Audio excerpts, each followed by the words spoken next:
dans cette nouvelle séquence vidéo, nous allons parler des modifications du capital. Alors, le capital d'une société, tel qu'il est fixé au moment de sa constitution, n'est pas destiné à rester le même durant toute sa vie. Une société peut augmenter son capital, comme elle peut le réduire, comme il peut parfois aussi l'amortir. Alors, dans ce chapitre-là, nous allons parler des différentes formes de modification de capital, que ce soit des augmentations, des réductions ou même de l'amortissement du capital. Alors, nous allons commencer d'abord par les augmentations du capital social. Ce qu'on peut dire ici, c'est que le capital peut être augmenté de trois principales manières, de trois principales formes. Alors, nous avons d'abord ce qu'on appelle les augmentations du capital par des apports nouveaux. Donc là, la société va s'adresser aux actionnaires anciens ou même à des actionnaires nouveaux pour leur demander de faire des apports en numéraire ou en nature, ce qui bien sûr va donner lieu à une augmentation du capital. La deuxième forme d'augmentation du capital, c'est ce qu'on appelle l'augmentation par incorporation des réserves. Donc là, la société il prélève sur les réserves et alimente le montant du capital social. Et ce qu'il faut préciser ici, c'est que cette deuxième forme d'augmentation de capital, il n'a pas d'impact sur la situation nette de la société qui reste inchangée, puisque ce qui vient augmenter le capital vient en même temps diminuer les réserves. Donc c'est juste un remplacement des fonds, donc ça passe d'un compte de réserve à un compte de capital social, et donc la situation nette elle reste inchangée. Et puis la troisième forme d'augmentation de capital, c'est la conversion des dettes en actions. Ça aussi, c'est une opération qui est d'une extrême importance si la société est surendettée et si elle arrive à avoir l'accord de l'un de ses créanciers pour qu'il devienne actionnaire. Cette opération présente un double avantage pour la société puisqu'il va lui permettre de se désendetter et en même temps d'augmenter son capital social. Et donc l'impact financier il est extrêmement intéressant.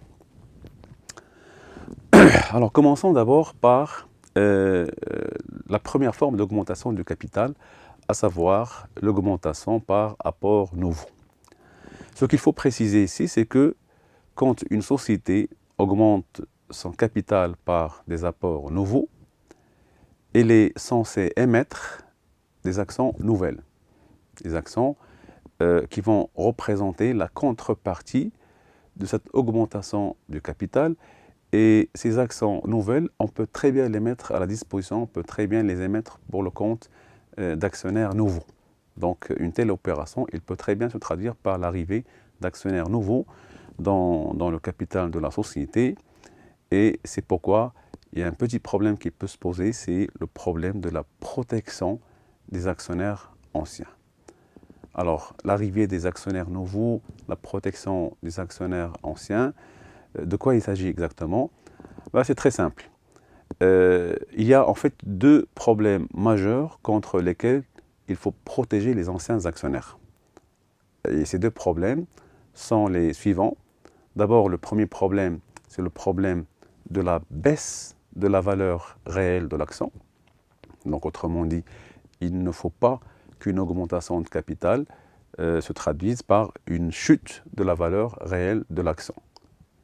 Et le deuxième problème également contre lequel il faut protéger les anciens actionnaires, c'est le problème de la baisse de leur pourcentage respectif dans le capital. Autrement dit, un actionnaire par exemple qui a 51% dans le capital de la société peut ne pas apprécier le fait de tomber à 41 ou à 42 ou 45% suite à une augmentation du capital social. Donc, il faut bien faire attention à ces deux problèmes-là. Et donc, c'est pourquoi je dis qu'il faut essayer de protéger les actionnaires anciens. Alors, l'exemple suivant va nous permettre de mieux voir les deux problèmes dont je viens de parler. Alors, on va lire ensemble l'énoncé de cet exemple. Alors, c'est une société anonyme au capital de 1 million de dirhams divisé en 10 000 actions de 100 dirhams de nominal, dont 60% appartiennent à l'actionnaire Lotfi. Alors sa société décide d'augmenter son capital par émission de 5 000 actions au prix de 100 dirhams. Voilà, j'ai pris ici l'hypothèse selon laquelle le prix d'émission est strictement égal à la valeur nominale. À la veille de l'opération, le cumul des réserves au bilan de cette société s'élève à 1 500 000 dirhams. Monsieur Lotfi, il a participé à cette opération d'augmentation de capital en souscrivant à 500 actions. Alors, ce qui est demandé comme travail, c'est d'analyser l'impact de cette opération sur l'actionnaire Lotfi.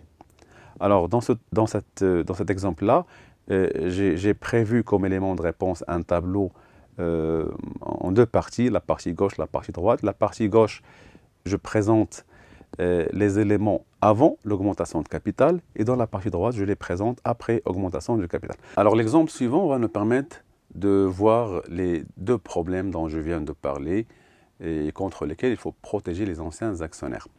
Alors, l'énoncé de l'exemple est le suivant. Une société anonyme au capital de 1 million de dirhams divisé en 10 000 actions de 100 dirhams de nominal, et dont 60% appartiennent à un actionnaire Lotfi, décide d'augmenter son capital par émission de 5 000 actions au prix de 100 dirhams. Donc là, si vous l'avez bien remarqué, on a pris une hypothèse selon laquelle le prix d'émission est strictement égal à la valeur nominale.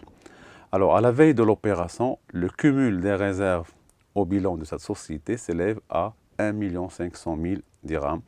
Et M. Lotfi participe à l'opération d'augmentation de capital en souscrivant à 500 actions.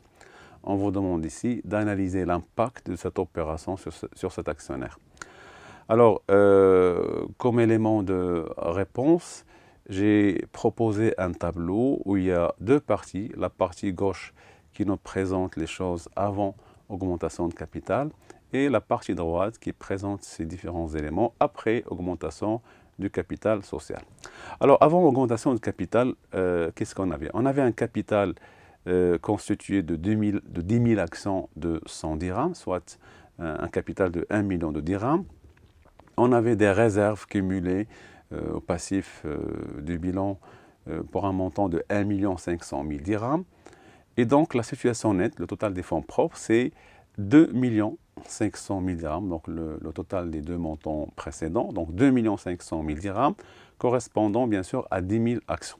Donc, si on a à calculer la valeur mathématique, ou bien la valeur réelle de l'action, on va diviser le montant de la situation nette par le nombre d'actions. Donc, 2 500 000 divisé par 10 000, ça nous fait 250 dirhams. Donc, vous voyez bien que il y a une différence quand même entre la valeur nominale, qui est de 100 dirhams, et la valeur réelle, qui est de 250 dirhams. Quelle est la part de M. Lotfi dans le capital? Elle est de 60%. Donc, il est en possession de combien d'actions? 60% fois 10 000 actions, ça fait alors 6 000 actions. Maintenant, après augmentation de capital, qu'est-ce qui s'est passé?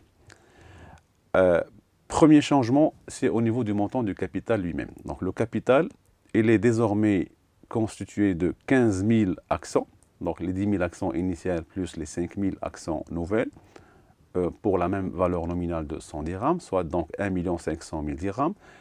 Les réserves, ils n'ont pas changé, c'est toujours 1 500 000 dirhams. Et la situation nette, elle est désormais de 3 millions de dirhams, correspondant à 15 000 actions.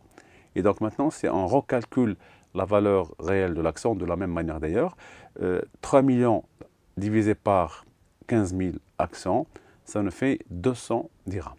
Donc, première remarque, c'est que la valeur réelle de l'action, elle a baissé, elle est passée de 250 à 200 dirhams. C'est pourquoi j'avais parlé tout à l'heure de la nécessité de protéger les anciens actionnaires.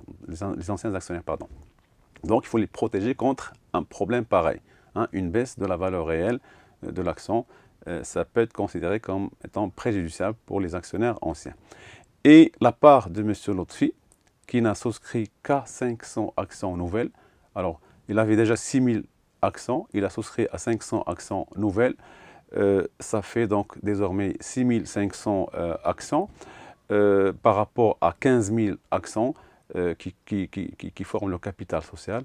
Donc ça fait passer sa part dans le capital à 43,33%. Donc là aussi, on voit bien que la part de M. Lotfi dans le capital de la société, elle est tombée de 60% à 43%. Et donc c'est le deuxième problème contre lequel il faut protéger les anciens actionnaires. Donc ce double problème s'explique comment? Il s'explique d'abord par le fait qu'il n'y avait pas de prime d'émission pour les 5000 actions nouvelles. On avait supposé dans cet exemple qu'ils sont émises au prix ou bien à la valeur nominale, donc il n'y a pas de prime d'émission. On a supposé que le prix d'émission est strictement égal à la valeur nominale. Et la deuxième explication qu'on peut donner, pour le deuxième problème en tout cas, c'est que M. Lotfi n'a pas exercé son droit préférentiel de souscription. Donc pour éviter de tels problèmes, il fallait donc prévoir des primes d'émission et tenir compte des droits de souscription. Et c'est à cette séquence, et c'est je dirais, à ces éléments, ces notions de droits de souscription et de primes d'émission qu'on va consacrer la prochaine séquence.